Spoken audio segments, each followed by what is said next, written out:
The headline on the front page of the Eternal City Tribune sent shockwaves through both the human and vampire worlds. 6. Vampire King Vladimír Dreadmoore secretly married to human journalist Palace refuses to comment. Sources confirm bonding ceremony complete. Grace Whitmore stared at her own name in print, her coffee cup frozen halfway to her lips, the blood draining from her face as she sat in the cramped break room of the newspaper where she worked. Her hands trembled so violently that hot liquid sloshed over the rim, scalding her fingers, but she barely felt it. This couldn't be happening. This absolutely could not be happening. She'd been so careful, so meticulous about keeping their relationship private, about maintaining the secrecy that Vladimír himself had insisted upon for her own protection. Grace, are you seeing this? Her colleague Marcus burst into the room, his own copy of the Tribune clutched in his fist, his eyes wild with a mixture of excitement and concern. Is this real? Please tell me this is some kind of elaborate prank or misinformation campaign. She couldn't answer. Her throat had closed completely, her mind racing through the implications faster than she could process them. The vampire courts would be in an uproar. The human government would demand explanations. And Vladimír, oh God, Vladimír would be furious that their secret had been exposed like this, splashed across every newsstand in the city for both species to dissect and judge. Her phone buzzed incessantly in her pocket, the vibrations coming so rapidly they blended into one continuous sensation. She pulled it out with shaking hands and saw the screen flooded with notifications. Text messages, missed calls, emails, all pouring in simultaneously. Her editor, her mother, friends she hadn't spoken to in years, unknown numbers. And then among the chaos, a single message from a contact labeled only with a single ornate, "Do not leave the building, I am coming for you." And Grace, I have refused to deny a single word they printed. We will discuss this together. Her heart stopped. He refused to deny it? That made no sense. Vladimír was the vampire king of the Northern Territories, ruler of one of the 4 great vampire kingdoms that had emerged from the shadows 20 years ago when the supernatural world had finally revealed itself to humanity. He was over 800 years old, ancient and powerful and bound by traditions and protocols that she barely understood even after 8 months of secretly being with him. A human wife would be seen as a scandal, a weakness, a betrayal of vampire supremacy by the traditionalist factions of his court. Grace, talk to me. Marcus grabbed her shoulders gently, his face creased with worry. Is it true? Are you actually married to the Vampire King? She swallowed hard, her mind still reeling. It's complicated, Marcus, it's not what you think. We never had a wedding, there was no ceremony, But even as she said it, she remembered.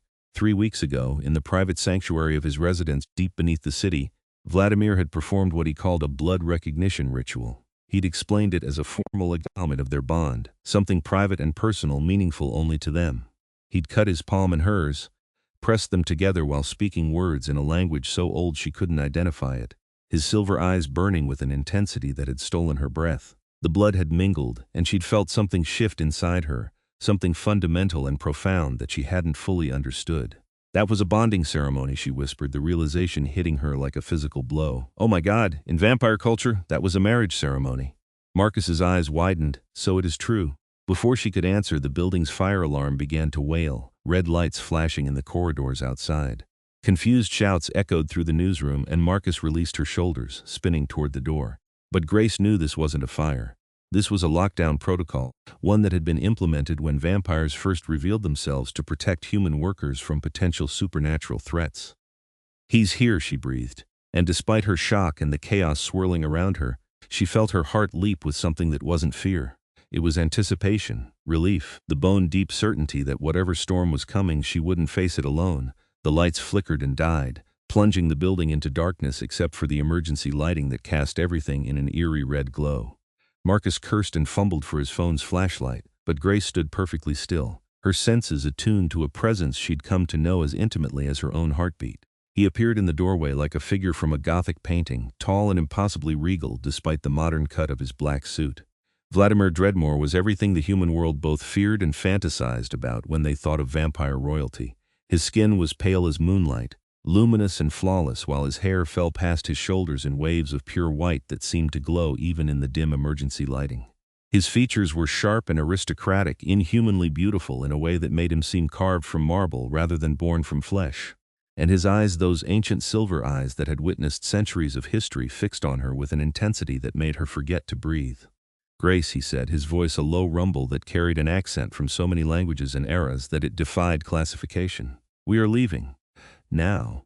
You can't just, Marcus started, stepping protectively in front of her, and Grace's heart clenched with gratitude and terror in equal measure.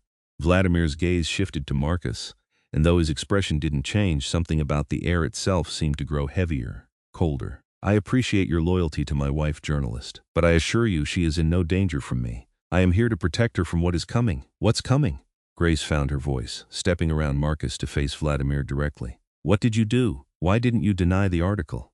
You could have issued a statement, called it false reporting, protected us both. No. The word was absolute, brooking no argument. I will not deny you, Grace. I will not pretend our bond is a lie or something to be ashamed of. The traditionalists in my court have been plotting for months to separate us, to force me to choose between my crown and my heart. This article, this exposure, it forces the issue into the open where I can confront it directly rather than letting it fester in shadows and whispers. She stared at him, her mind struggling to process what he was saying. You're using this as a political move? His expression softened fractionally, and he crossed the distance between them in a movement too fast for human eyes to properly track. Suddenly he was there, his cool hands cupping her face with a gentleness that contradicted everything about his fearsome reputation. I am using this to protect what is mine. They cannot strike at you from the darkness if our union is already acknowledged in the light. And make no mistake, beloved, you are mine as I am yours, and I will burn my own kingdom to ashes before I allow anyone to harm you or force us apart. The raw possessiveness in his voice should have frightened her. Instead, it sent warmth flooding through her chest, melting some of the ice-cold fear that had gripped her since seeing that headline. The vampire courts will never accept this. The traditionalist will revolt. Let them try. His thumbs stroked her cheekbones, his silver eyes boring into hers with absolute certainty. I have ruled for 4 centuries, Grace. I have survived assassination attempts, coups, wars between kingdoms. I did not build my power by cowering before those who disagree with my choices. If the traditionalists want my throne badly enough to fight for it, then we will have that fight and they will lose. People will die, she whispered, and she hated how her voice cracked on the words. Perhaps. He didn't insult her with false assurances. Or perhaps my open acknowledgement of our bond will give the moderates the courage to finally stand against the old guard. Perhaps it will show the younger vampires that times are changing, that we can bridge the divide between our species. You are not just my wife, Grace. You are a symbol of the future I am trying to build. I never wanted to be a symbol, she said, but her hands came up to cover his where they still cradled her face. I just wanted to be with you, and you shall be. He leaned forward, pressing his forehead to hers, a gesture of intimacy that felt more profound than any kiss. But first, we must weather this storm together. The Tribune was not wrong in their reporting. There has indeed been a press conference called. In 2 hours I am scheduled to address both the vampire courts and the human media, and you, my clever journalist, will stand beside me while I do it. Terror and exhilaration warred in her chest. Vladimir, I'm not ready for this. I don't know the protocols, the formal addresses, how to navigate vampire court politics. You know me. His voice was firm, commanding. That is all you need. You are my recognized consort, bonded to me through our shared blood. By the oldest laws of our kind, laws that even the traditionalists cannot ignore, you are under my protection and authority. No one can touch you without declaring war on me personally. Marcus, still standing a few feet away and clearly trying to decide whether to call security or just accept that his coworker had apparently married vampire royalty, cleared his throat. Grace, I need to know you're actually okay with this, that you're going with him willingly. She turned to look at Marcus, this kind man who'd become a friend during her 3 years at the Tribune, and managed a shaky smile. I'm terrified, Marcus, but not of him. Never of him. She looked back at Vladimir, at the fierce protectiveness burning in those ancient eyes. He's telling the truth. I'm his wife, apparently, though I didn't fully understand what that meant when we did the ceremony. And I'm going with him because facing this together is better than hiding. Vladimir's expression warmed with approval and something deeper, something that made her heart flutter despite the circumstances. Come then. My car is waiting, and we have much to prepare before the press conference. He released her face but immediately claimed her hand, threading his fingers through hers with a possessiveness that spoke volumes. As he led her from the break room, she glanced back once at Marcus, who stood in the red emergency lighting looking stunned and concerned. Call my mother, she said quickly. Tell her I'm safe and I'll explain everything soon. Then Vladimir was pulling her through the darkened newsroom, past coworkers who pressed themselves against walls and desks to give the Vampire King a wide berth, their faces a mixture of fear and fascination. He moved with absolute authority, his presence commanding and impossible to ignore, and Grace found herself wondering not for the first time how she'd ended up here, bound to someone so powerful and dangerous and completely unlike anyone she'd ever imagined loving. They'd met 8 months ago when she'd been assigned to cover the vampire courts for the Tribune's Supernatural Affairs section. It was supposed to be a standard interview about the upcoming vote on the Daylight Integration Act, a piece of legislation that would provide vampires with access to specially treated contact lenses that allowed them to tolerate indirect sunlight. She'd arrived at his residence, a sprawling underground palace built beneath the historic district, expecting a monster or at best a cold, calculating politician. Instead, she'd found Vladimír Dreadmoore reading a first edition copy of Gothic poetry in a library that put most universities to shame. His long white hair unbound, his elegant features relaxed in a way that made him seem almost human. He'd looked up when she entered, and those silver eyes had met hers, and something had shifted in the air between them. Something electric and inevitable. The interview had lasted 4 hours instead of the scheduled 45 minutes. They'd discussed not just politics but philosophy, history, art, the changing world, and what it meant for both their species. He'd been brilliant and thoughtful, challenging her assumptions while listening with genuine interest to her perspectives. When she'd finally left, her notebook had been full and her mind had been reeling. Though she'd told herself it was just professional fascination, the second interview, requested specifically by Vladimir himself, had lasted an entire evening. The third had ended with him walking her through his private gardens, vast underground conservatories, lit by specially calibrated lights that mimicked moonlight, and asking if she'd be willing to meet again, off the record this time. She should have said no. She should have maintained professional boundaries, recognized the danger of getting involved with someone so powerful and fundamentally different from herself. Instead, she'd said yes, and that single word had changed everything. Now, as they emerged from the Tribune building into the cool evening air, she saw his car waiting, a sleek black vehicle with windows tinted so dark they seemed to absorb light. 2 other vampires stood beside it, both dressed in formal dark suits, both with that same pale skin and white hair that marked their kind. The taller one opened the rear door as they approached, bowing his head respectfully to Vladimir. "Your Majesty, my lady." Grace still wasn't used to being addressed like that. She slipped into the car's leather interior, and Vladimir followed immediately, his presence filling the enclosed space. The door closed with a solid thunk, sealing them in darkness and privacy. "Lucien," Vladimir addressed the vampire in the driver's seat, "take us home. And ensure we are not followed. I want no interference before the press conference." "Of course, Your Majesty." The car pulled smoothly into traffic, and Grace felt Vladimir's hand find hers again in the darkness, his cool fingers wrapping around her smaller, warmer ones. For a long moment, they sat in silence, the weight of what was happening settling over them both. "You're angry with me," he said finally, and it wasn't a question. She considered lying, but they'd promised each other honesty from the beginning. "I'm overwhelmed, and yes, a little angry that you're making this choice without really consulting me first. This affects my life too, Vladimir. My career, my family, my safety, everything changes the moment you publicly acknowledge our marriage." His thumb stroked over her knuckles, a soothing gesture. "And if I thought denying it would truly protect you, I would do so without hesitation. But it would not. The story is already out, Grace. Your name is already connected to mine. Denying it now would not erase that connection. It would merely make you seem like my discarded secret, something I was ashamed of. That would mark you as vulnerable, a target for anyone who wanted to hurt me through you. At least this way, as my acknowledged consort, you have the full protection of my authority." She hadn't thought of it that way. "So it's not just about politics. It's about keeping me safe. Everything I do is about keeping you safe." The intensity in his voice made her shiver. "You have become the most precious thing in my 8 centuries of existence, Grace. I will not apologize for prioritizing your survival above political convenience." Her throat tightened with emotion. "I didn't want any of this. The spotlight, the scrutiny, being thrust into vampire court politics. I just wanted you, and you have me."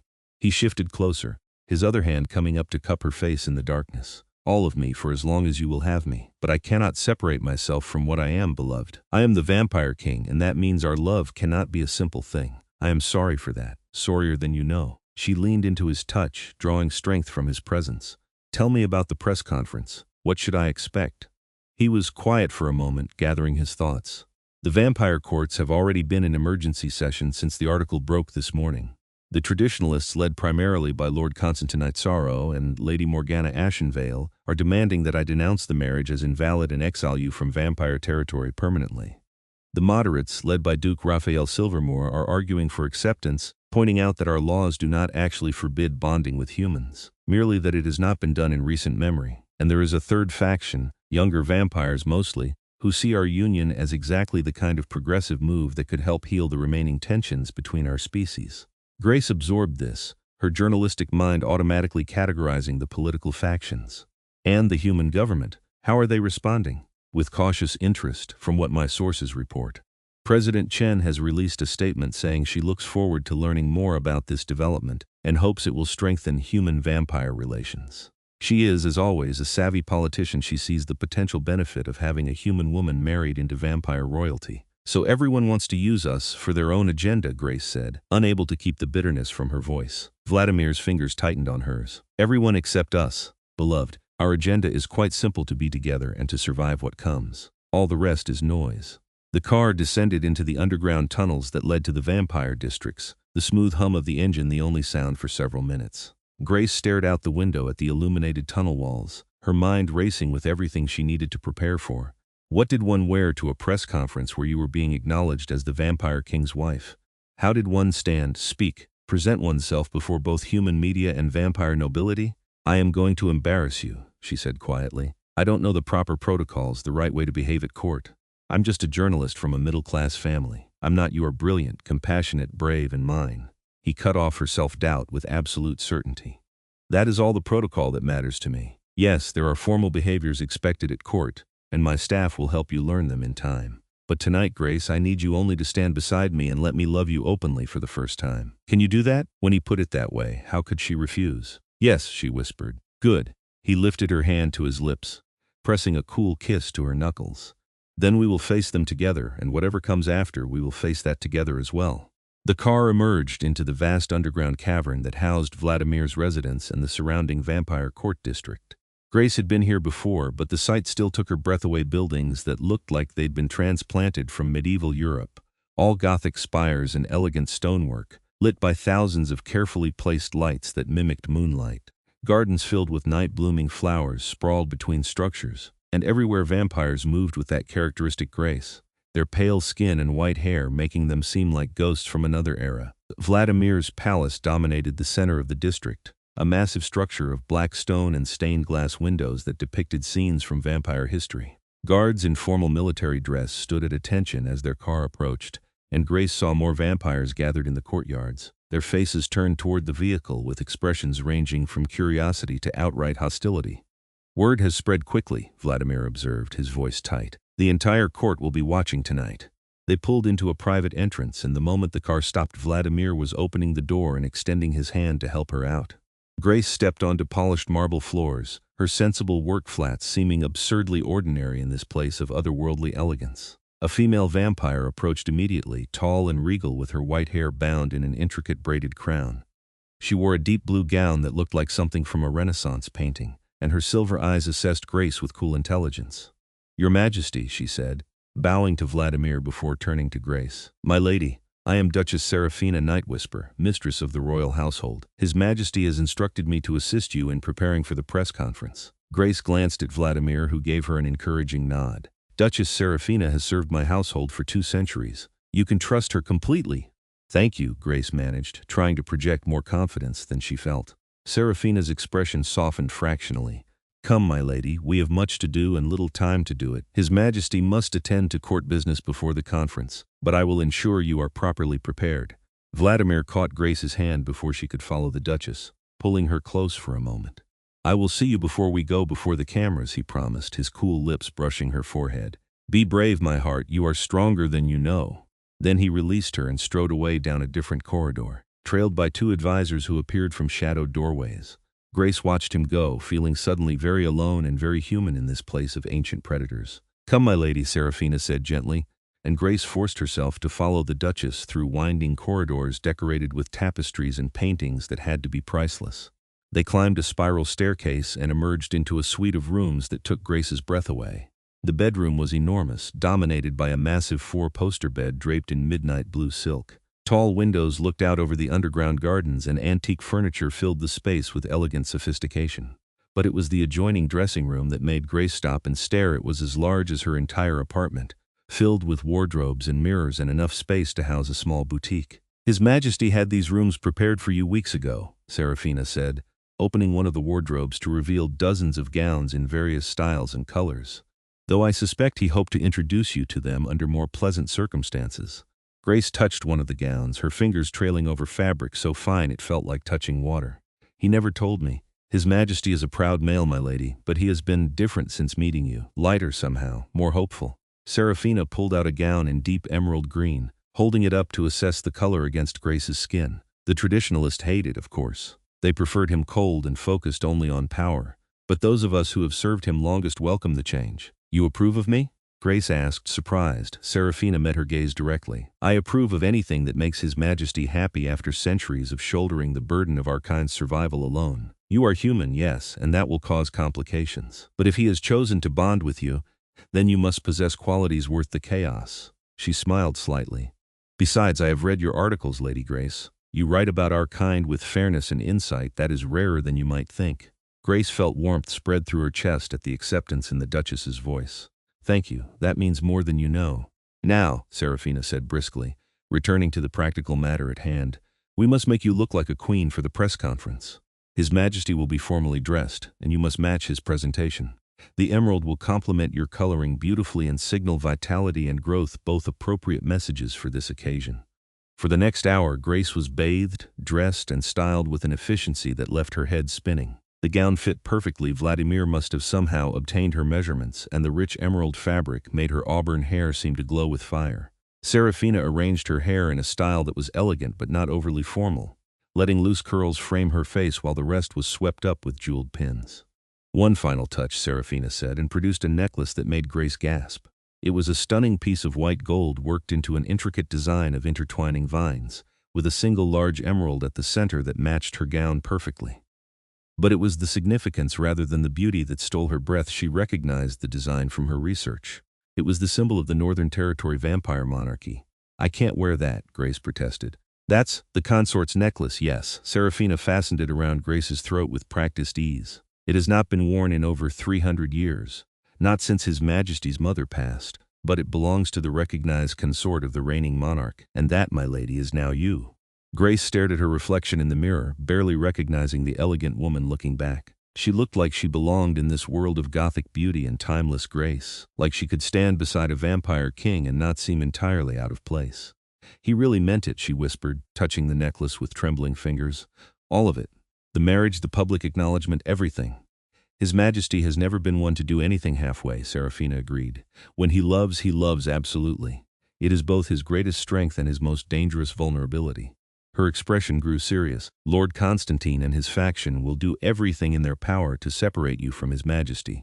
They believe humans are inferior, barely worthy of being cattle, let alone consorts to vampire royalty. You must be prepared for their hostility." Grace lifted her chin, drawing on reserves of courage she didn't know she possessed.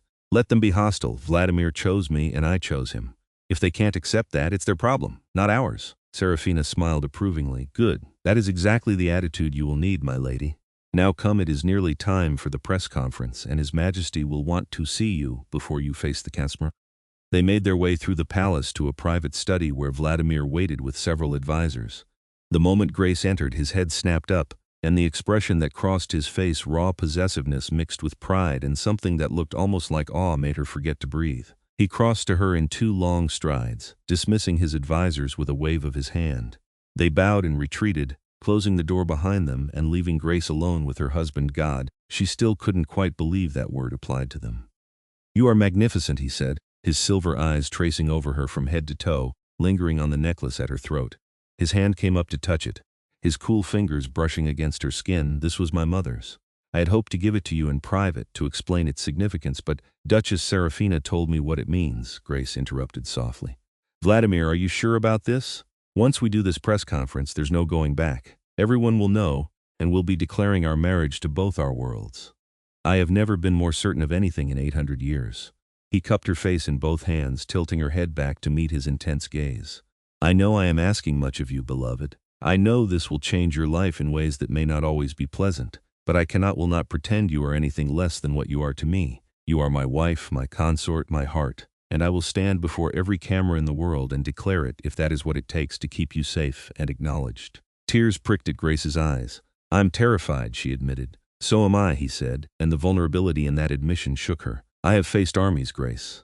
I have negotiated treaties and executed traitors and rebuilt kingdoms from ashes. But the thought of losing you, of someone finding a way to take you from me, that fear is unlike anything I have ever known." She reached up to cover his hands with hers, turning her head to press a kiss to his palm. "Then we'll be terrified together, and we'll face whatever comes together."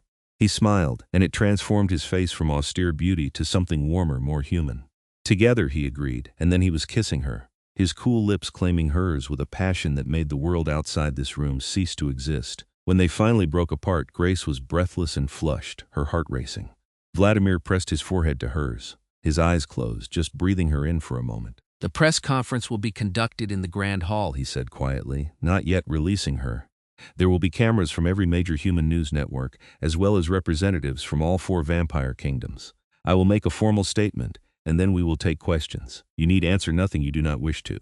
Simply stand beside me and let me handle the politics." Grace nodded, but something in her bristled at the idea of being a silent decoration. "What if I want to answer questions?" "I'm a journalist, Vladimir. I know how to speak to the media." He pulled back to look at her, surprise and approval warring in his expression. "Then answer them. Beloved, you are my consort, not my puppet. Speak your truth, and I will support it." A knock at the door interrupted them, and one of Vladimir's advisors, a male vampire with sharp features and calculating eyes, entered with a bow. "Your Majesty, my lady, the assembly is ready. All parties are in attendance." Vladimir straightened, and Grace watched as he seemed to transform before her eyes. The tender lover disappeared, replaced by the vampire king, his bearing regal and commanding, his expression controlled and unreadable. Only his hand, which found hers and gripped it firmly, betrayed any emotion. "Then let us not keep them waiting," he said, and together they walked from the study into the corridor beyond. The grand hall was exactly that grand, in a way that made Grace's journalistic instincts immediately start cataloging details. The vast chamber soared 3 stories high, its vaulted ceiling decorated with frescoes depicting vampire history. Massive chandeliers hung from iron chains, their crystal prisms catching the light and scattering it in rainbow patterns across the assembled crowd. On one side of the hall, a raised dais had been set up with a podium and microphones. On the other, risers held cameras and human journalists, all jockeying for position, but it was the vampires that drew Grace's attention. Hundreds of them filled the hall, all dressed in formal court attire that ranged from medieval robes to modern suits, every single one with that same pale skin and white hair that marked their kind.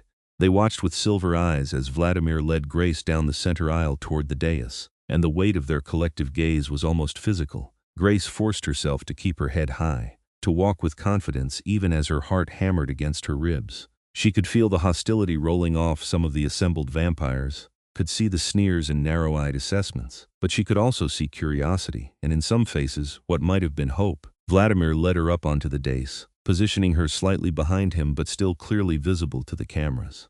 His hand squeezed hers once more before releasing it, and then he stepped up to the podium, his presence commanding immediate silence. "Members of the vampire courts, representatives of the human media, honored guests," he began, his voice carrying effortlessly through the vast hall.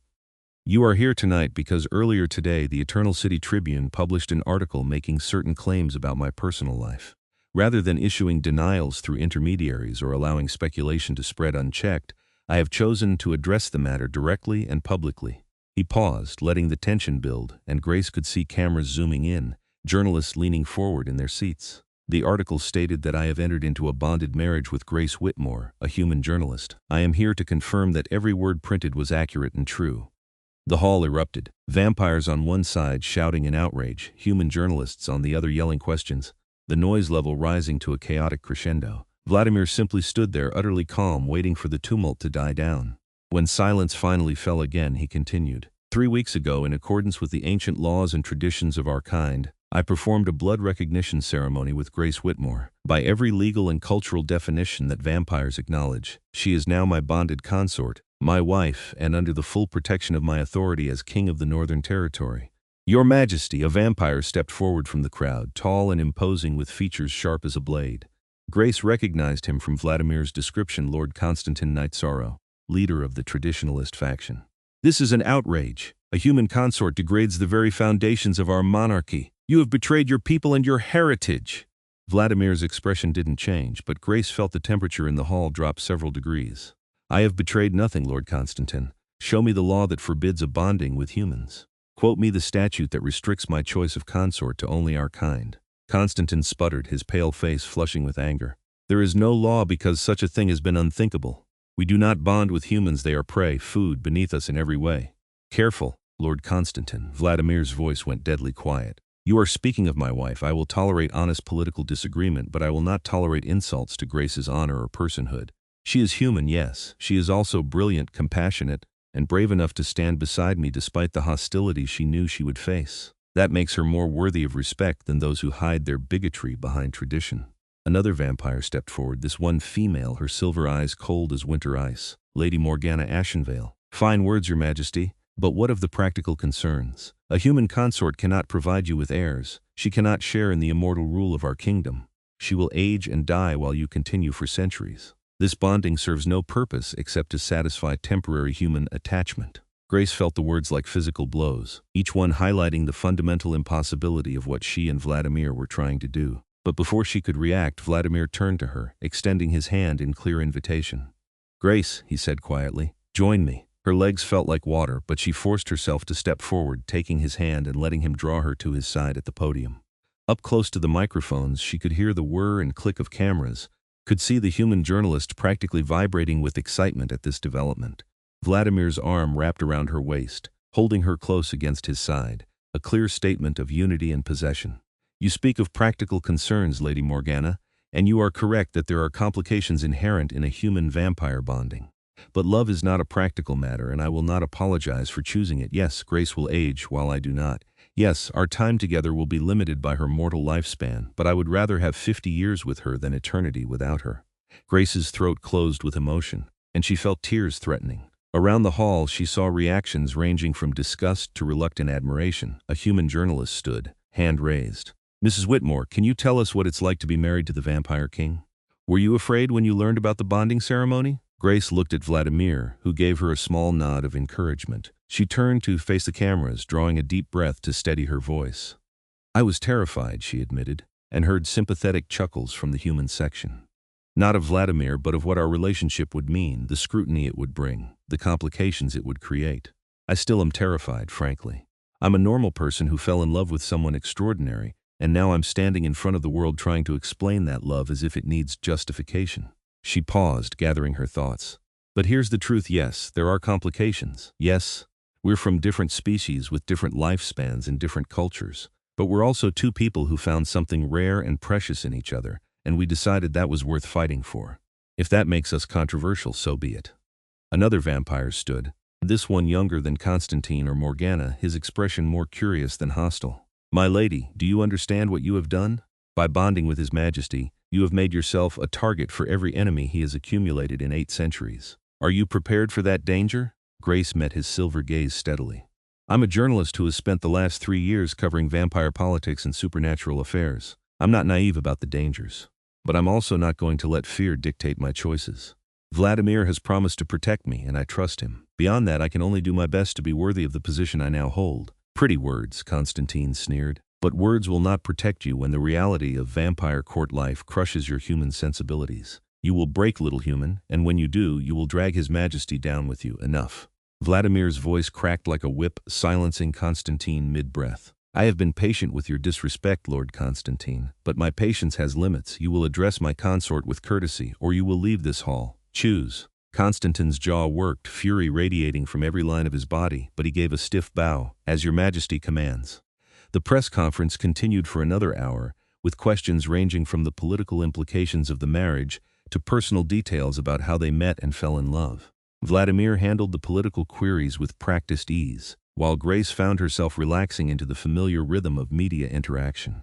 She'd spent years on the other side of these interviews, and knowing what journalists were looking for helped her provide answers that were honest without being too revealing. Finally, Vladimir raised a hand, signaling an end to the questions. Thank you all for your attendance tonight. I hope this address has clarified the situation and demonstrated that my bonding with Grace is neither scandal nor political maneuver, but simply a matter of two souls choosing each other against all odds. The vampire courts will convene tomorrow to discuss any policy implications. But let me be absolutely clear, my marriage is not up for debate or dissolution. Grace is my consort, now and always, and anyone who seeks to change that will find themselves at war with me personally. With that final declaration, he took Grace's hand and led her from the dais, down through the assembled vampires who parted before them like water. Grace kept her head high, meeting the eyes of those who watched with a mixture of defiance and determination. She would not cower, would not appear weak or unworthy. If she was going to be Vladimir's consort, she would do it with strength and dignity. They made it back to the private corridors before Grace's composure finally cracked. The moment they were alone, she sagged against the wall, her legs shaking with delayed reaction. "Oh my God," she breathed. "That was the most terrifying thing I've ever done." Vladimir pulled her into his arms immediately, holding her against his chest with a fierceness that betrayed his own tension. "You were magnificent," he said into her hair. "Brave and articulate, and every inch a queen. I have never been more proud." She laughed shakily, her arms wrapping around his waist. "I thought I was going to throw up when Lord Constantine started yelling. Constantine is a bloviating fool who has held his position through birthright rather than merit. Ignore him." Vladimir pulled back enough to cup her face, his silver eyes searching hers. "Are you truly all right? I know this has been overwhelming." Grace paused, taking inventory of her emotions. "I'm scared and excited and overwhelmed and strangely exhilarated." "Is that normal?" He smiled, that rare, genuine expression that transformed his face. "I have no idea, beloved. I have never done this before either. We are navigating uncharted territory together." "Together," she echoed, and rose up on her toes to kiss him. He responded immediately, one hand sliding into her carefully arranged hair, the other pressing her closer against him. The kiss deepened, becoming desperate and claiming, both of them seeking reassurance and connection after the ordeal of the press conference. When they finally broke apart, both breathing hard, Vladimir rested his forehead against hers. "Come," he said quietly, "let us retreat to our chambers. The court and the media will be dissecting everything we said for days, but tonight I want only to be with you." He led her through the winding corridors to the suite of rooms Duchess Serafina had shown her earlier, and Grace realized with a start that this was to be their shared space now. There was no more hiding, no more maintaining separate residences. They were publicly married, and that meant their lives would be fully intertwined. Inside the chambers, Vladimir helped her out of the formal gown with gentle hands, his touch reverent as he unfastened buttons and clasps. Grace stood in her undergarments, suddenly shy despite everything they'd shared, and Vladimir wrapped her in a soft robe before shrugging out of his own formal coat. "There is much we need to discuss," he said, guiding her to sit beside him on the edge of the massive bed. "Practical matters about your safety, your living arrangements, how we will navigate the coming political battles." "But not tonight," Grace said, leaning into his side. "Tonight, can we just be no kings or consorts or political factions? Just Vladimir and Grace, together." He wrapped his arm around her, pressing a kiss to her temple. "Just us," he agreed. "Though I should tell you, beloved, that I am not often simply Vladimir. The crown is not something I can set aside easily." "I know." She tilted her head back to look at him. "But you're also more than just the vampire king. You're the man who reads Gothic poetry and tends night-blooming gardens. You're the person who listens to me ramble about journalism ethics and actually engages with my arguments. You're the one who makes me feel safe and seen and valued. That's the Vladimir I fell in love with, crown or no crown." His expression softened with an emotion so profound it made her chest ache. "How did I find you?" he whispered. "In 800 years, how did I never encounter anyone like you until now?"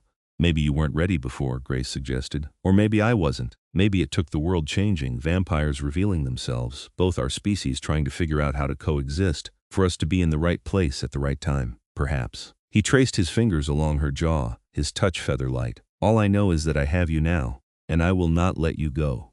Whatever threats emerge, whatever challenges we face, we will overcome them together." They sat in comfortable silence for a while, just holding each other, drawing strength and comfort from the physical connection.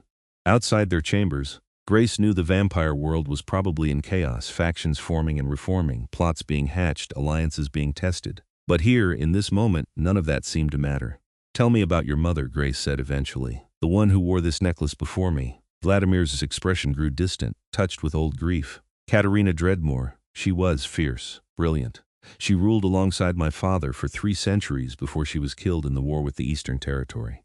I was barely 200 years old when I lost her, still learning what it meant to be vampire royalty."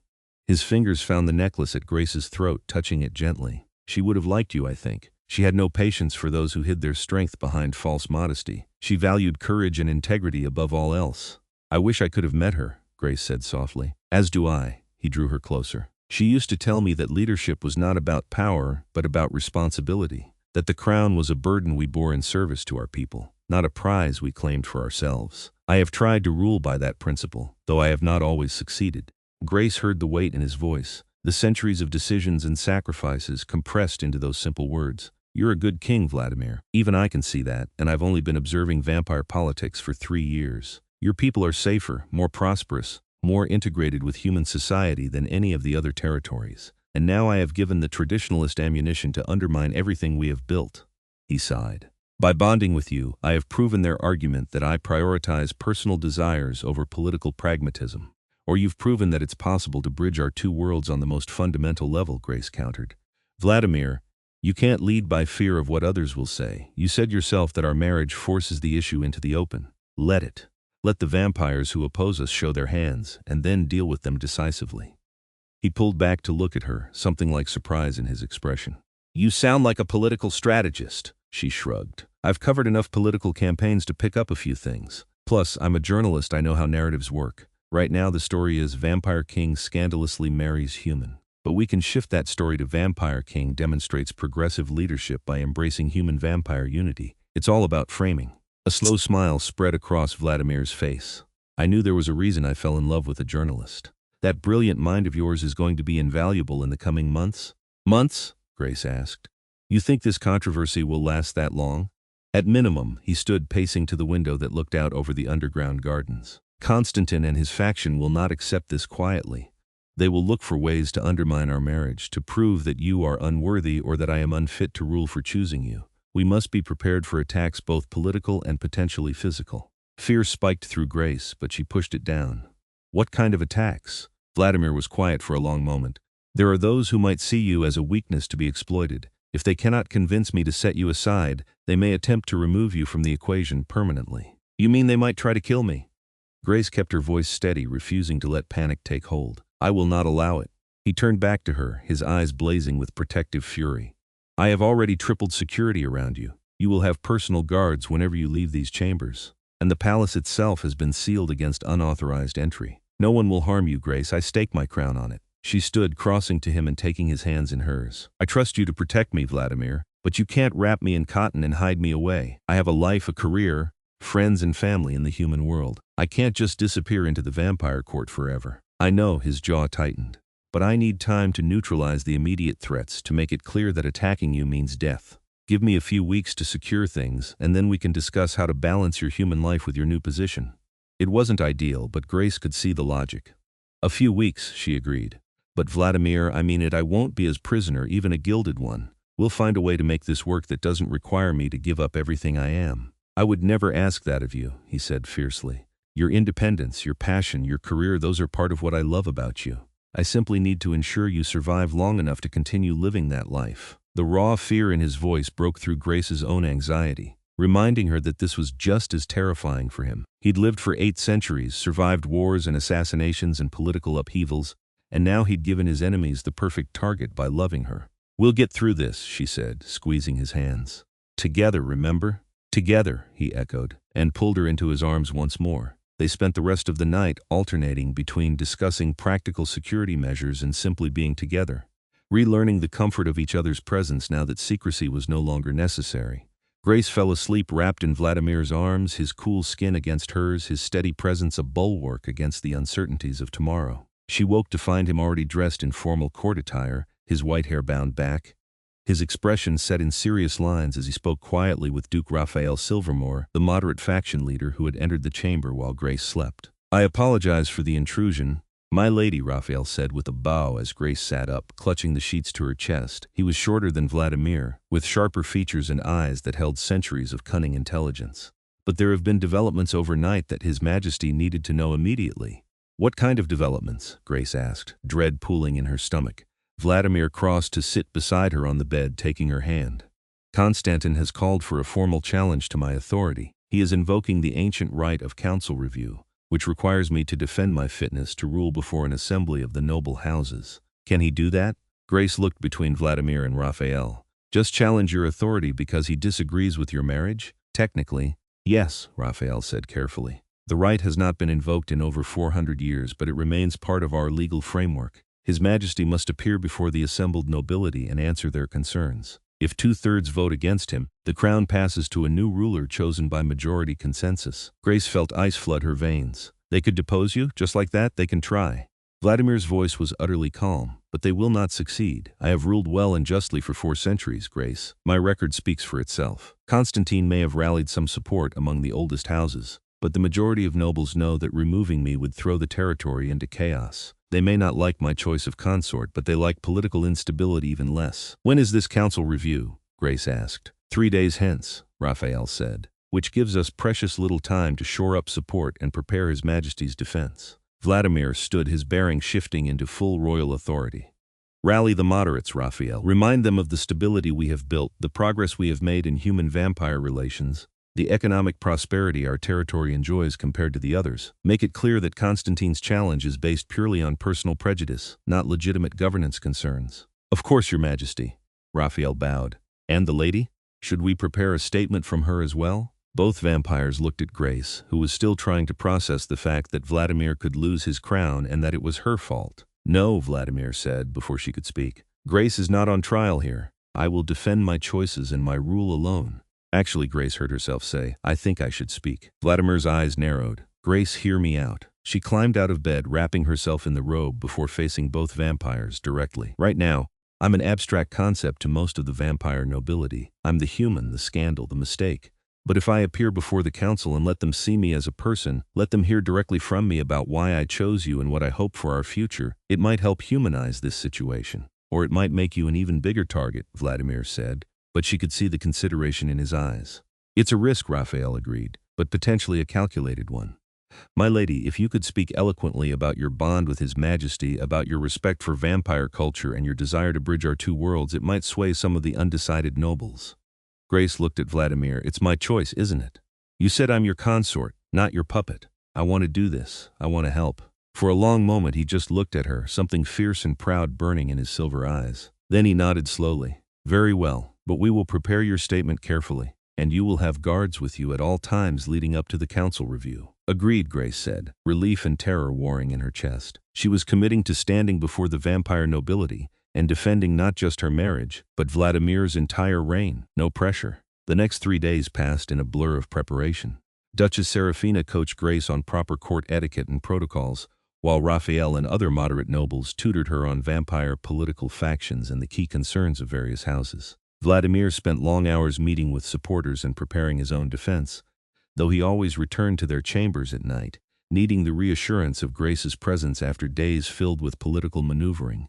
Grace also insisted on calling her mother, who had been predictably shocked by the news that her daughter had married vampire royalty. Grace Eleanor Whitmore, her mother's voice came through the phone, equal parts exasperated and concerned.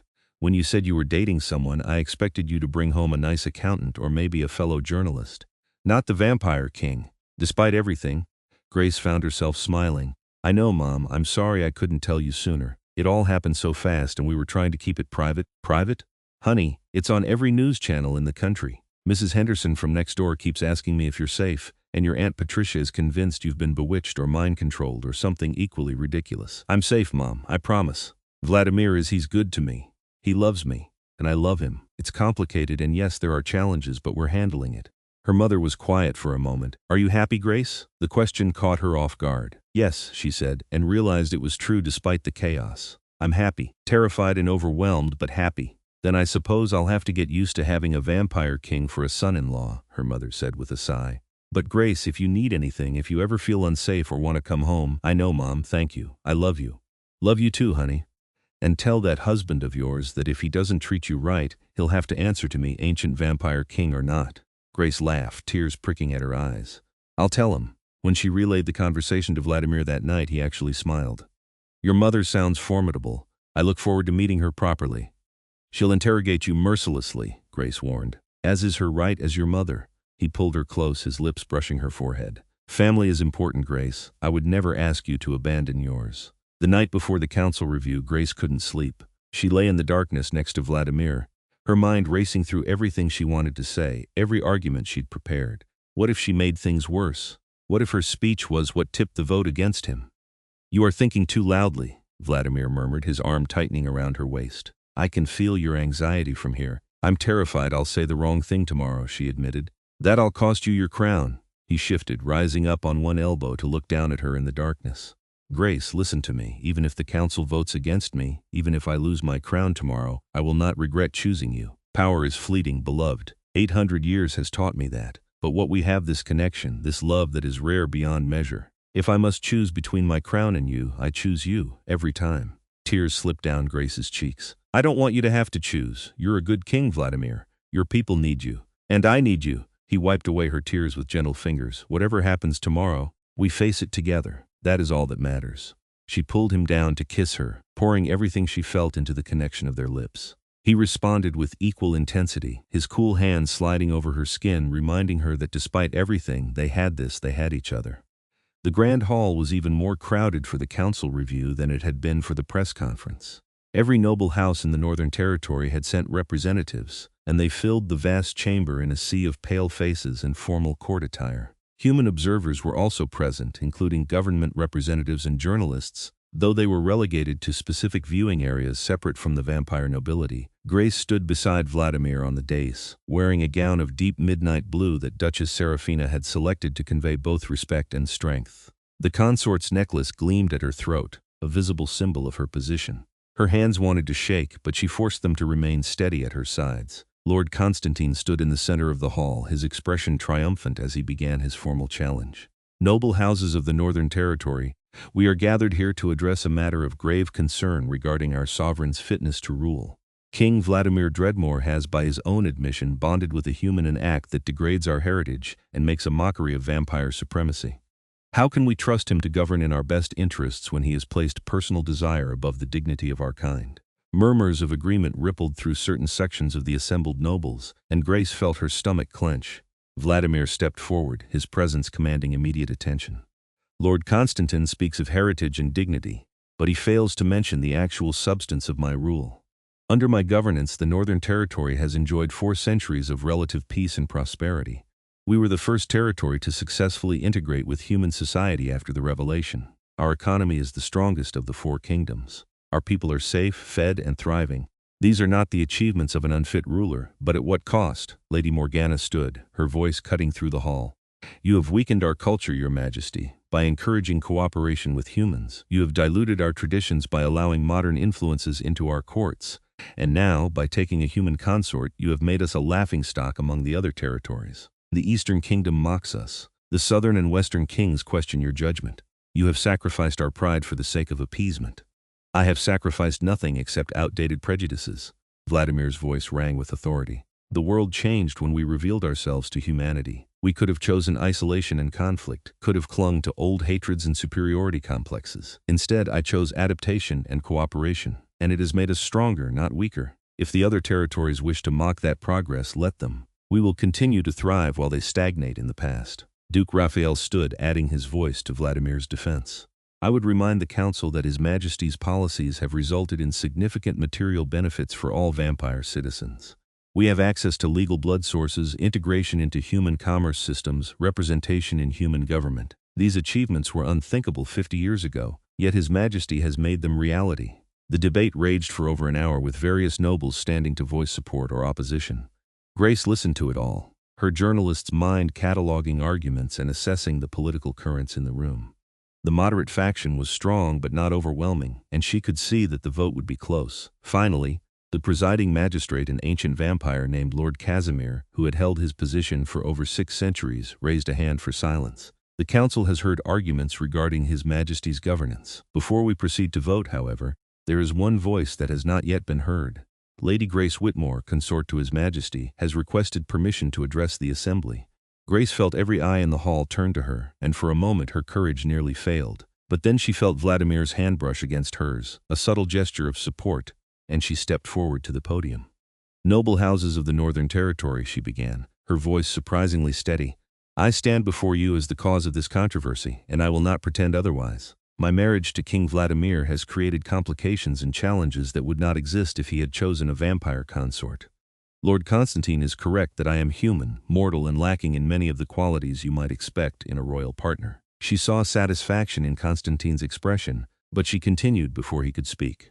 But I am also living proof of the very progress that King Vladimir has worked 4 centuries to achieve. 20 years ago I would have feared and hated vampires because I would not have understood them. But because of His Majesty's policies of openness and integration, I was able to meet vampires as individuals, to learn about your culture and history, to see beyond the prejudices both our species carried. Grace paused, letting her gaze sweep across the assembled nobles. When I fell in love with Vladimir, it was not because he is a king or because he is vampire. It was because he is brilliant, compassionate, and dedicated to building a better world for both our peoples. He could have kept our relationship secret indefinitely, could have denied the reports and protected his political position. But he chose honesty and transparency, even knowing it would cost him support, because he values integrity over convenience. She turned slightly to look at Vladimir, letting the love she felt show clearly in her expression before facing the council again. You are being asked to judge whether my husband is fit to rule, but I ask you to consider what fitness actually means. Is it maintaining traditions simply because they are traditional, or is it having the courage to evolve when evolution serves your people's best interests? King Vladimir has proven time and again that he will make difficult choices if they lead to greater peace and prosperity. That is the mark of a true leader, not someone to be deposed because he chose love alongside duty. She stepped back from the podium, her heart racing, and Vladimir's hand found hers immediately, squeezing in silent pride. Lord Casimir stood once more. The council will now vote on the question of His Majesty's continued fitness to rule. A 2/3 majority is required to remove him from the throne. Noble houses, cast your votes. The voting process was formal and ritualistic, each house representative standing in turn to declare their position. Grace watched with growing tension as the votes accumulated, trying to calculate whether they had enough support. The moderates voted solidly for Vladimir, as expected, and most of the younger houses followed suit. But many of the ancient bloodlines voted against him, swayed by Constantine's traditionalist arguments. When the final vote was tallied, Lord Casimir's expression was grave but not surprised.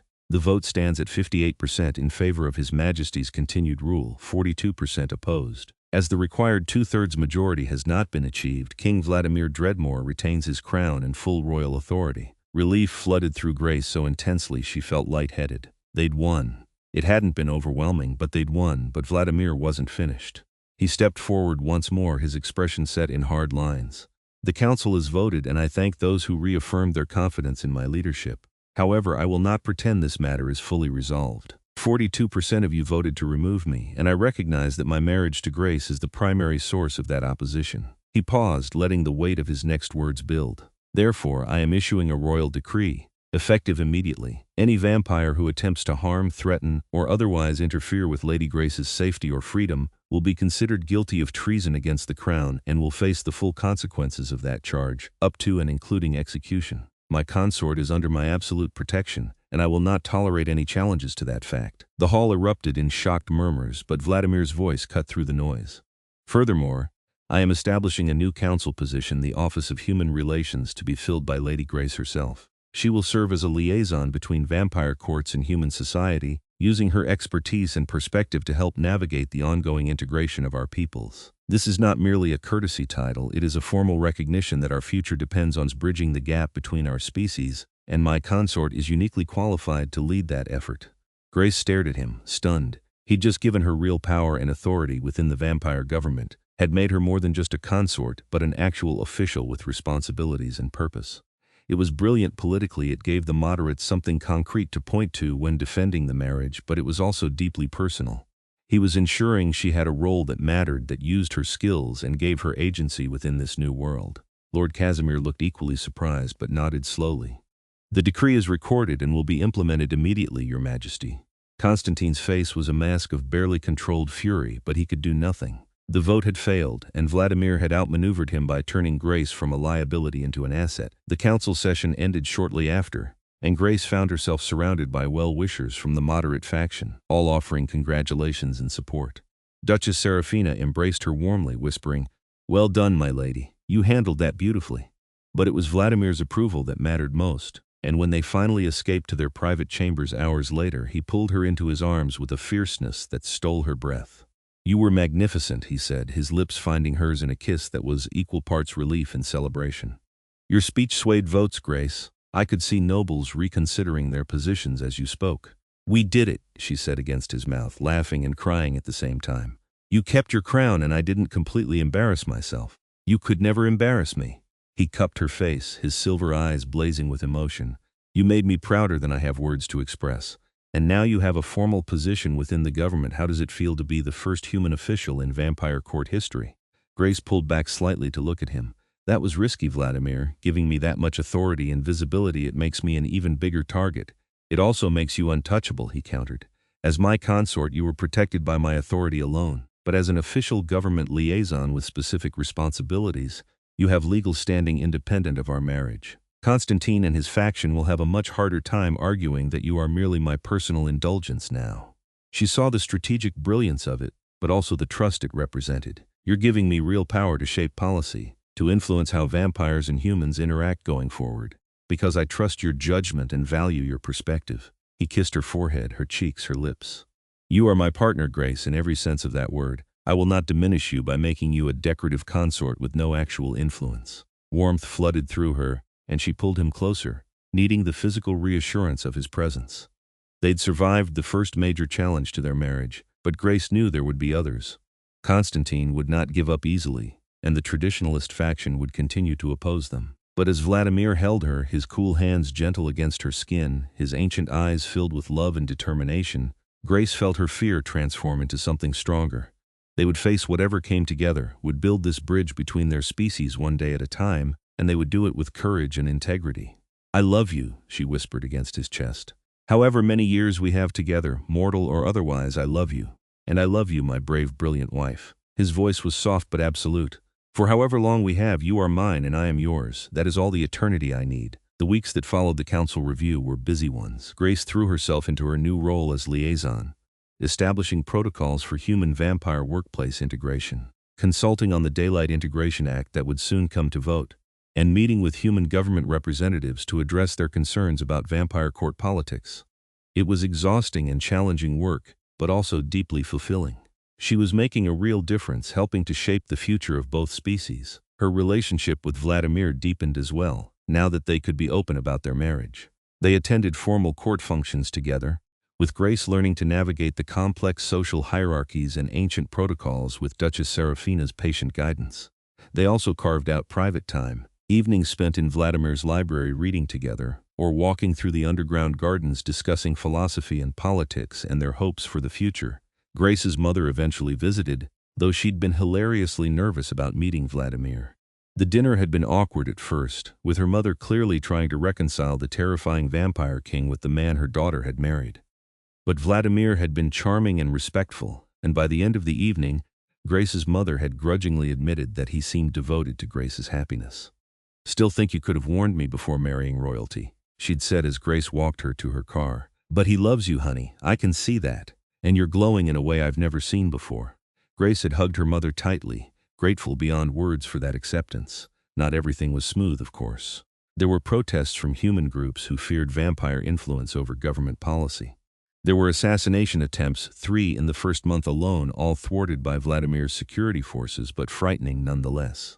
And there were continued political battles within the vampire courts, with Constantine's faction constantly looking for ways to undermine Vladimir's authority. But through it all, Grace and Vladimir stood together, weathering each storm with the strength they drew from their bond. And slowly, gradually, things began to shift. Younger vampires started to speak more openly about the need for change, emboldened by their king's example. Human public opinion began to warm as Grace's work produced tangible improvements in human-vampire relations. The Daylight Integration Act passed with overwhelming support, a victory that neither species could have achieved without cooperation. 6 months after the council's review, Vladimir surprised Grace by taking her to the surface for the first time since their marriage had been revealed. They traveled under heavy security to a remote coastal property that Vladimir owned, arriving just before dawn. "The daylight lenses will be ready for distribution next week," he explained as they stood on a balcony overlooking the ocean. "I wanted to test them personally first, and I wanted you with me for this." Grace watched as he carefully inserted the specially treated contact lenses, his movements precise despite the historic nature of what he was doing. For centuries, vampires had been confined to darkness, their sensitivity to sunlight a fundamental limitation of their existence. These lenses, developed through cooperation between vampire and human scientists, would change everything. The sun began to rise, painting the sky in shades of pink and gold, and Grace held her breath as the first rays touched Vladimir's pale skin. He tensed, clearly expecting pain, but then his expression shifted to wonder. "It works," he breathed. "Grace, it actually works." He stepped fully into the sunlight, turning his face up to the warmth of the sun for the first time in 800 years. Tears tracked down his cheeks, actual tears that Grace had never seen him shed, and she moved to his side, taking his hand as they watched the sunrise together. "A new world," he said softly, "for both our peoples, and we helped build it, beloved." Grace leaned against his side, her own eyes damp with emotion. Together, she agreed. They stayed at the coastal property for 3 days, and Grace got to see a side of Vladimir she'd never witnessed, playful and relaxed in a way that centuries of darkness had never allowed.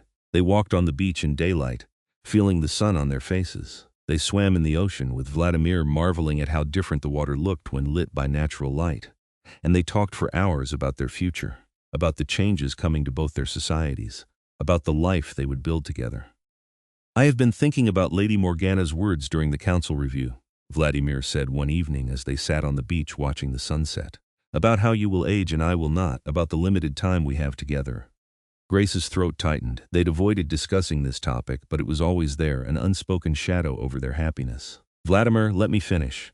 He turned to face her fully, his silver eyes serious. "There are ways, forbidden and dangerous ways, to extend a human lifespan. Transformation into vampire is the most obvious, but there are others: ancient magic, blood rituals, things that most modern vampires dismiss as myth. I have spent the last months researching them, consulting with the oldest vampires in existence, trying to find a way to give us more time together." Hope and fear warred in Grace's chest. "What did you find?" "Nothing certain," he admitted. "Nothing I would risk without your full understanding and consent. But Grace, I need you to know that I am not resigned to losing you in 50 or 60 years. I will continue searching for ways to extend your life, to give us centuries together instead of decades. Not because I cannot accept your mortality, but because I am selfish enough to want as much time with you as possible." She reached up to cup his face, her thumb tracing his sharp cheekbone. "I want that too," she said honestly. "But Vladimir, I need you to promise me something. If we can't find a safe way to extend my life, if my mortality remains unchanged, you won't blame yourself. You won't let grief destroy you when I'm gone." His jaw tightened. "I cannot promise that, beloved. Losing you will break me in ways I cannot fully comprehend." "Then promise me you'll try," she insisted. "Promise me that you'll honor what we had by continuing the work we started, by building the world we dreamed of. Don't let my death be the end of everything we built together." He pulled her close, his arms banding around her with desperate strength. "I promise to try," he said against her hair. "But know that if we have only mortal years together, I will make every single day count. I will love you so thoroughly that a human lifetime will feel like eternity." Grace held him tight, blinking back tears. "Then that will have to be enough." They returned to the palace renewed and strengthened, ready to face whatever challenges lay ahead. The release of the daylight lenses was a historic success, with vampires across all 4 territories celebrating the newfound freedom to experience sunlight safely. Vladimir received commendations from the other vampire kings, and even some of his harshest critics within the Northern Territory had to acknowledge the positive impact of the technology. Grace's work as liaison continued to expand, and she found herself increasingly involved in high-level policy discussions that affected both species. She testified before human legislative committees about vampire culture and needs. She mediated disputes between vampire businesses and human partners. She wrote extensively about the integration process, her articles published in both human and vampire media outlets. It was during one such writing session in their private chambers that Duchess Serafina brought news that made Grace's heart stop. "My lady, I regret to inform you that Lord Constantine and several members of the traditionalist faction have been arrested on charges of treason." Grace looked up sharply from her laptop. "What happened?" Serafina's expression was grim. "They were caught plotting an assassination attempt against you, my lady. One of their co-conspirators grew a conscience and reported the plan to Duke Raphael, who brought evidence directly to His Majesty. The arrests happened an hour ago." Ice flooded through Grace's veins. "An assassination attempt? They were actually going to try to kill me?" "Yes, my lady." Serafina moved closer, her face sympathetic. "I am sorry to be the bearer of such disturbing news. But you should know that His Majesty is handling the matter personally, and he is not pleased." That was likely an understatement. Grace saved her work and stood, her mind racing. "Where is he now?" "The throne room, conducting interrogations." Grace made her way through the palace corridors, her guards trailing discreetly behind her, a constant presence since the marriage had been revealed. She found the throne room filled with tense energy, vampires in formal court dress standing in small groups speaking in urgent whispers. Vladimir sat on his throne, and Grace was struck by how different he looked from the tender lover who had held her at the beach. This was the vampire king in all his terrible power, his expression carved from ice, his silver eyes burning with fury so intense it seemed to lower the temperature of the entire room. Lord Constantine knelt before him in chains, along with 5 other vampires who looked terrified. Grace slipped into the room quietly, not wanting to interrupt, but Vladimir's gaze found her immediately. Something in his expression shifted, the icy fury warming fractionally at her presence. "Grace," he said, his voice carrying through the chamber. "Come here." She walked forward with as much dignity as she could muster, very aware of all the eyes watching her. When she reached the dais, Vladimir extended his hand and she took it, allowing him to draw her up to stand beside his throne. Lord Constantine, Vladimir continued, his attention returning to the kneeling vampire, you have been accused of conspiracy to commit murder against my consort, plotting to undermine the crown and treason against the Northern Territory. The evidence against you is substantial and irrefutable. Do you deny these charges? Constantine lifted his head, and despite his position in chains, hatred blazed in his eyes. I deny nothing. You have betrayed our kind by bonding with a human, and you continue to weaken us with your policies of cooperation and integration. Someone had to take action to save our people from your misguided leadership. So you admit to planning my wife's assassination. Vladimir's voice dropped to a deadly quiet. I admit to attempting to remove the cancer from our society before it spreads further, Constantine spat. If you were too weak to set the human aside, then removing her was the only option. Grace felt Vladimir's hand tighten on hers, his control clearly requiring enormous effort. You have confessed to treason and conspiracy to murder. The penalty for both under vampire law is death. However, I am prepared to show mercy in exchange for information. Give me the names of all co-conspirators, everyone who knew of and supported your plot, and I will commute your sentence to permanent exile. Constantine laughed bitterly. I will tell you nothing, and I do not want your mercy. Execute me if you must, but know that others will rise to continue what I started. Your human whore will never truly be safe no matter how many of us you kill. The throne room erupted in shocked gasps and angry shouts. To speak of the consort in such terms was the gravest of insults, and Grace saw several nobles reaching for weapons before Vladimir raised his hand for silence. Then you have chosen your fate, he said coldly. Lord Constantine Knight Sorrow, I hereby sentence you to death for treason against the crown and conspiracy to murder the royal consort. The sentence will be carried out at dawn tomorrow. May the gods have mercy on your soul, for I will not. Guards moved forward to drag Constantine and his co-conspirators from the throne room, but the disgraced noble's voice rang out one last time. She will be your downfall, Vladimir. Mark my words that human will destroy everything you have built. Then he was gone, and the throne room slowly emptied as nobles and courtiers retreated to discuss this dramatic development. Grace stood beside Vladimir's throne, her mind reeling with the reality that someone had actually tried to have her killed, that tomorrow 5 vampires would die because they'd opposed her marriage. When they were finally alone, except for the guards at the doors, Vladimir stood and pulled Grace into his arms, holding her so tightly she could barely breathe.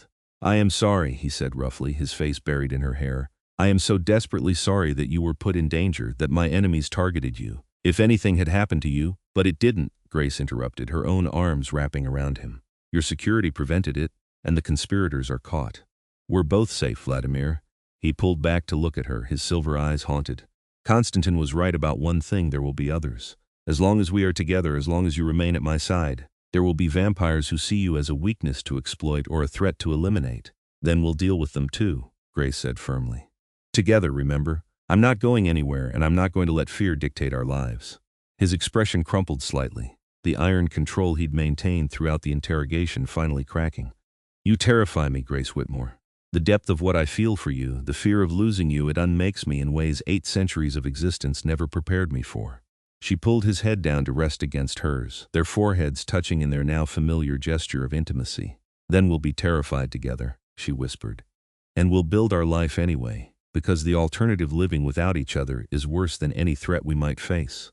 They stood like that for a long moment, drawing strength from each other, before Vladimir finally released her and straightened to his full height, the Vampire King reasserting himself. I need to review evidence with Duke Raphael, ensure we have identified all conspirators. But tonight, Grace, tonight I need you to stay close. I need to know you are safe within our chambers where I can protect you. I'm not going anywhere, she promised.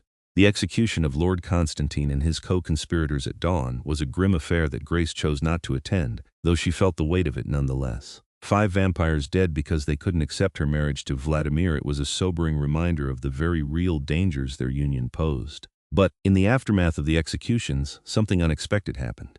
The moderate faction grew stronger, emboldened by Vladimir's decisive action against the extremists. Younger vampires began speaking out more vocally in support of progressive policies, and several of the noble houses that had voted against Vladimir during the council review issued formal apologies and pledges of renewed loyalty.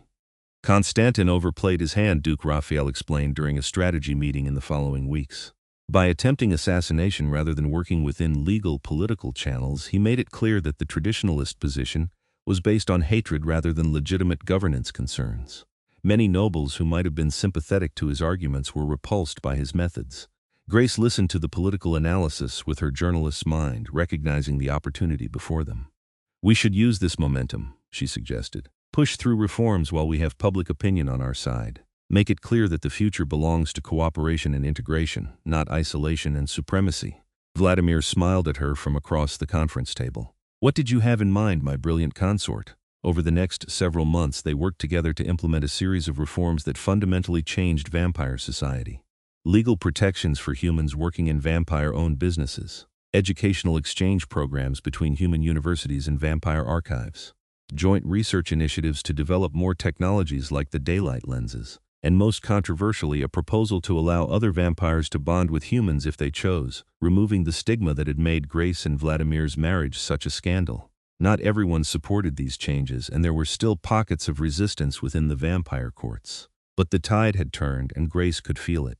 They were building something new, something that honored both vampire heritage and human progress, something that could serve as a model for the other territories. A year after the newspaper article that had exposed their secret marriage, Grace stood with Vladimir on the balcony of the palace overlooking the underground gardens. They'd just returned from a formal state dinner where the human president and all 4 vampire kings had gathered to celebrate the ratification of the Interspecies Cooperation Treaty, a historic agreement that set the framework for peaceful coexistence and mutual benefit between humans and vampires. "We did it," Grace said softly, leaning against Vladimir's side. "Everything we fought for, everything we dreamed about, it's actually happening." He wrapped his arm around her waist, pulling her close. "We did it together, beloved. None of this would have been possible without you, your courage, your vision, your unwillingness to accept that our love was impossible." She tilted her head back to look at him, this ancient vampire king who had chosen to love a mortal woman despite the costs and complications. "Do you ever regret it? The political battles, the assassination attempts, all the chaos our marriage created?" "Never." The word was absolute, unshakable. "You are the best thing that has happened to me in 800 years, Grace. You make me better, braver, more hopeful about the future than I have ever been. I would go through 1,000 political battles for one more day with you." Tears pricked at Grace's eyes, happy tears this time. Tears of gratitude and love and sheer wonder that this was her life now. "I love you," she said, the words inadequate, but the only ones she had. "However much time we have, mortal years or something longer, I will love you always. And I will love you beyond the ending of the world itself." He promised, and then he was kissing her, his cool lips warm with emotion, his hands cradling her face like she was the most precious thing in existence. When they finally broke apart, Grace rested her head against his chest, listening to the unnecessary but comforting beat of his heart, a remnant of his human life centuries ago, that his body maintained out of habit rather than need. "The newspaper printed our secret marriage," she mused, "and you refused to deny a single word. Do you remember how terrified I was that day?" "As was I," Vladimir admitted. "Terrified that I would lose you, that the exposure would drive us apart or put you in danger I couldn't protect you from. Instead, it forced everything into the open," Grace continued. "It made us confront all the obstacles and challenges head-on rather than letting them fester in secrecy. In a weird way, that article was the best thing that could have happened to us." He chuckled, the sound rumbling through his chest. "Only you would find the positive spin in a media scandal, my journalist wife." "It's what I do," she said with a smile. "Find the truth in the chaos and share it with the world." They stood together in comfortable silence, watching the night-blooming flowers sway in the artificial breeze of the underground gardens, both contemplating how far they'd come in just a year. The secret marriage that had been exposed had become a symbol of hope for both species, proof that love could bridge even the most fundamental divides. Grace thought about the future that stretched before them, uncertain in length but certain in love. She thought about the work still to be done, the changes still to fight for, the life they would build together day by day, and she thought about how a simple interview assignment had led her here, to this impossible, beautiful, challenging love with someone who should have been forever beyond her reach. "Whatever comes next," she said quietly. "We'll face it together," Vladimir agreed, his arms tightening around her. "Always together, my heart. For however long the gods grant us, you are mine and I am yours." And standing there in the garden beneath a ceiling painted to look like stars, Grace knew with absolute certainty that she would never regret the day that newspaper printed their secret. Because sometimes the greatest love stories begin not with careful planning or perfect timing, but with an exposed truth that forces two souls to choose each other again and again, despite every obstacle, until choosing becomes as natural as breathing. The Vampire King had refused to deny their marriage, and in doing so, he had changed both their worlds forever. And Grace Whitmore, journalist turned royal consort, had stood beside him through every challenge, proving that love, real, honest, courageous love could indeed bridge the gap between mortality and eternity, between human and vampire, between what was and what could be. Their story was far from over, but this chapter had reached its close with both of them standing strong, together, ready to write the rest of their tale one day at a time. And that, Grace thought, as Vladimir kissed her forehead with infinite tenderness, was the happiest ending she could have ever imagined.